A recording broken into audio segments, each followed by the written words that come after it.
The same to same diagram. ఈ diagram అనేది మనకు ఏ ఆప్షన్లో దాగి ఉంది? ఓకే. ఆ డయాగ్రామ్ అనేది ఏ ఆప్షన్లో దాగి ఉందంటే ఇక్కడ ఎలిప్స్ షేప్ అంటాం దీన్ని. దీన్ని దీర్ఘ వృత్తం అని అంటాం. ఎలిప్స్. ఓకే. ఆ ఎలిప్స్ ఉండాలి. కింద లైను పైన లైను జాయినింగ్లో ఉండాలి. అలా జాయింట్ అవుతూ లోపల మధ్యలో ఎలిప్స్ సర్కిల్ డయాగ్రామ్ రావాలి. అలా ఇక్కడ ఎలిప్స్ డయాగ్రామ్ వచ్చిందంటే ఎలిప్స్ డయాగ్రామ్ అయితే వచ్చింది. కాకపోతే పైన కింద లైన్ ఏమైనా ఉందా అంటే లేదు. కాబట్టి ఆ లెక్క ప్రకారం ఫస్ట్ ఆప్షన్ అనేది రాంగ్ ఆన్సర్.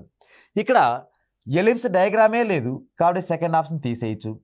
ఇక్కడ ఎలిప్స్ డయాగ్రామ్ ఉంది కానీ ఇలా ఈ విధంగా ఉండకూడదు. ఎందుకు ఉండకూడదు అలా?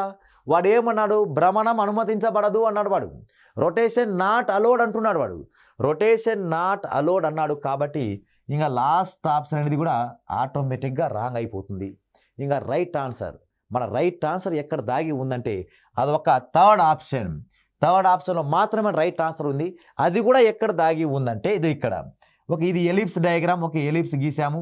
ఓకే. దీనిపైన ఒక లైన్, ఒక కింద ఒక లైన్, అలాంటి diagram same to same diagram ఉంది కాబట్టి అది ఏ ఆప్షన్లో దాగి ఉందంటే ఒక థర్డ్ ఆప్షన్. థర్డ్ ఆప్షన్లో మన రైట్ ఆన్సర్ అనేది దాగి ఉన్నదని చెప్పచ్చు.